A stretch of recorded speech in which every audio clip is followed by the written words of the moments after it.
As we have seen in real fluid flow, that is the major loss, minor loss in pipes when connected in series. Thus the same thing we are going to consider when the pipes are connected in parallel.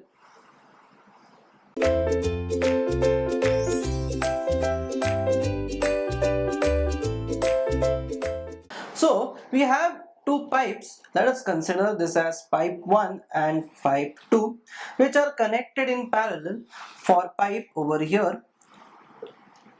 So supposingly from here there is some discharge Q which is coming to this node over here. From this node, this discharge Q will separate out in Q1 as well as Q2. So this is Q1 and Q2. So pipes are connected in parallel. It is applied when we need large amount of flow rate. So that is why when the pipes are connected in parallel, so that more amount of fluid can flow from the two pipes and it can come at the end, and at the end also this will have a fluid flow as Q. So when pipes are connected in parallel, we can technically write down Q is equals to Q1 plus Q2. Now, what is 1 and 2? This is pipe 1, pipe 2. This is flow rate through pipe 1, flow rate through pipe 2. Let us define pipe 1. Pipe 1 will have few terms. First term, it will have diameter d1, it will have length L1, then it will have friction element L1 and velocity V1. Similarly, the pipe 2 will have diameter D2, L2, F2 and V2. So during this is similar to or analogous to pipes which are connected in resistance which are connected in parallel. What happens to when resistance are connected in parallel?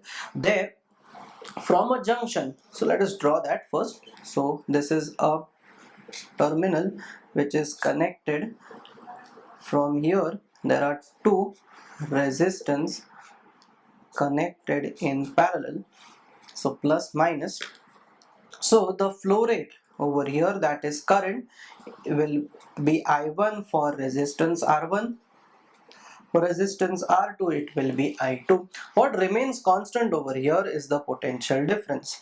So here the potential difference remains constant in this part. Here the head loss will remain same. So now what do we get from this part is, if potential difference is constant, that means the head loss between the two parts is constant. So that means the head loss due to friction at pipe 1 will be equals to head loss due to friction in pipe 2. So we get this as F1 L1 V1 square upon 2G into D1, and this is equals to F2 L2 V2 square upon 2G into D2. In terms of flow rate, we can write this part as F1 L1 Q1 square upon, this will be equals to 12.1 into D1 raised to 5.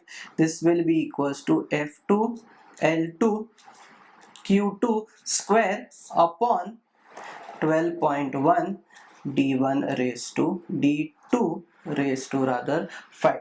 So we have got what happens when they are connected in series. The same equation we have seen when it is connected in parallel. So a parallel has two conditions, that is head loss through section 1, pipe 1 is equals to head loss due to section 2 or pipe 2, and Q is equals to Q1 plus Q2. The head loss remains constant and the flow rate differs.